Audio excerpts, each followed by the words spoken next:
में गई, मैंने इस बात को जरूर कहा कि नीमा तो हमारी बहन है छोटी, और मुझे बहुत अच्छा लगा कि योगेश भैया भी आज हमारे बीच में हैं, क्योंकि एक तरह से दोनों मीनाक्षी बहन है। मैं तो मीनाक्षी के यहाँ तब गई थी जब मैं किसी पोस्ट में भी नहीं थी। ये भी बहुत मेहनत करती है बहन भी हमारी।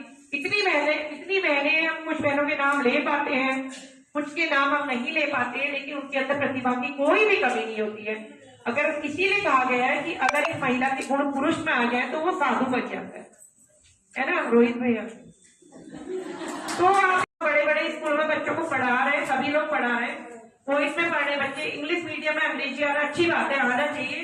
पर उसका आपने देखा कि पहले क्या था कि पति को परमेश्वर के रूप में पूजा जाता, लेकिन आज के तारीख में क्या है कि अगर हम अपने बच्चों की भी किसी के लिए बोले कि भाई हमें बेटी चाहिए, मैं ये नहीं कह रही बच्चे देखो, हमें अपने बच्चों को संस्कारवान शिक्षा भी देनी चाहिए। पहले से नैतिक शिक्षा पढ़ाई जाती थी, आज हम अपनी बच्चियों को इंग्लिश मीडियम में पढ़ाते हैं तो वो हिंदी बोलना ही भूल जा रही है। आज हम किसी अपने बच्चों के लिए अगर रिश्ते की बात करते हैं तो कहते हैं बेटियां अपने मुंह से खुद कह रही कि हम बहुत पढ़ी लिखी है, 2-2 लाख हमारी सैलरी है, 62 लाख का पैकेज है, 45 लाख का पैकेज है, रात को हम लोग दारू पीते हैं। ये बहुत सोचनीय विषय है, ये बहुत सोचनीय विषय है, बहुत दुर्भाग्यपूर्ण विषय है। इसीलिए आपने देखा कॉन्टेक्ट मैरिज चली हुई है। लेकिन आज आपने देखा कि विदेशी लोग हमारी संस्कृति का पालन कर रहे हैं। अगर हमें कहा कि अगर हमारा किसी व्यक्ति के साथ एक बंधन बनता है तो पवित्र बंधन होता है, 7 जन्मों तक हम लोग उस चीज को निभाते हैं, चाहे हमारे जीवन में दुख आए सुख आए। क्योंकि मैं बहुत बड़ा जीता जागता उदाहरण हूँ। पीछे एक गवाह के रूप में वीनू देवी भी बैठे थे, 19 साल में शादी हुई थी, 21 साल में बच्चे हुए, और सभी बहनों के साथ ऐसा जीवन है। तो हमें अपनी बेटियों को ये शिक्षा देनी चाहिए कि पति को जो परमात्मा ने परमेश्वर का रूप दिया है तो तुम भी उसी तरह से उस कार्य को करो, उसी तरह से घर को निभाओ। आजकल आपने देखा बहुत सारे ऐसे रिसेंटली बहुत सारे यूट्यूबर से कुछ फोन आए थे, बहुत सारी चीजें हुई थी कि उन लोगों के द्वारा बच्चों के घर बर्बाद कर दिए जाते। ऐसा नहीं होना चाहिए। हमें अपनी बच्चियों से यही कहना चाहिए, और बिल्कुल जब हम लोग अपनी बेटी को विदा कर देते हैं तो हमें कभी भी उसको सपोर्ट नहीं करना चाहिए, चाहे वो ससुराल में डांट खाए कुछ हो। हाँ, अगर सीमा से बाहर ऊपर पानी आ गया तो हमें अपनी बच्ची को सपोर्ट करना चाहिए। हमारी जब भी मैं भी एज ए लॉयर मैंने बहुत सारी काउंसलिंग की है, तो मैंने हर एक के घर को बसाया है। आजकल के लॉयर से अगर आप पूछे कि काउंसलिंग की डेफिनेशन क्या है तो वो नहीं जानते।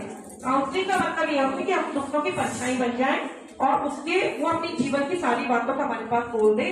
मैं मेंटली जो रिटार्डेड होते हैं उनकी भी मैं काउंसलिंग करती हूँ, लेकिन इसका मतलब ये नहीं कि हम उनके परिवार को खराब करें।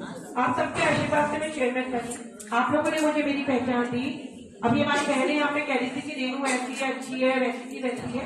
मैं सबसे बड़ी बात ये कहती हूँ ना कि हम लोग अगर दूसरे के प्रति पॉजिटिविटी रखते हैं, सकारात्मकता रखते हैं, अच्छा सोच रखते हैं, सबकी मदद करते हैं, पर्यावरण को शुद्ध करते हैं, जानवरों पे दया करते हैं, बहनों पे दया करते हैं, दूसरे का दर्द को अपने हृदय में रखते हैं, तो भगवान खूबसूरती वैसे ही बना देते हैं ना।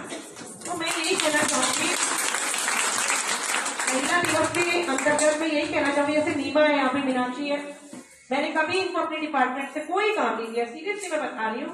लेकिन क्या कहते हैं, आपने देखा कि हमारे जितने भी पीसीएस अधिकारी भगवान की दया से आप सब लोगों के आशीर्वाद से 13 जिलों के मेरे अंडर आते हैं। वो लोग बहनों को घुमाने का काम करते हैं, क्यों नहीं माँ घुमा देते हैं, बिल्कुल बताते नहीं कौन सी प्रोग्राम्स आए हैं, कौन सी इसमें मतलब कितना किराया बहनों को मिलता है, कितना स्टाइपेंड मिलता है, कितना सरकार द्वारा उनको लोन मिलता है, कितनी इसमें सब्सिडी मिलती है। आपने देखा मैंने सोशल मीडिया से, ठीक है, अपनी पर्सनल लाइफ में मस्ती वाली वीडियो भी डालते हैं, भैया बुढ़ापे में क्या करेंगे, जीना तो है ही। उसके बाद देखिए मैं वो चीज भी डालती हूँ, मैं जानकारी वाली वीडियोस भी डालती हूँ। आपने देखा होगा कि पूरी बहनों को जानकारी मिली। तो उस वीडियो से मुझे फायदा ये हुआ कि बाहर से आपने देखा कि मतलब दिल्ली से भी बहनों में फोन आए, यूपी से बहनों में फोन आए कि हम लोग बहुत परेशान हैं, हमारी पारिवारिक दिक्कतें हैं,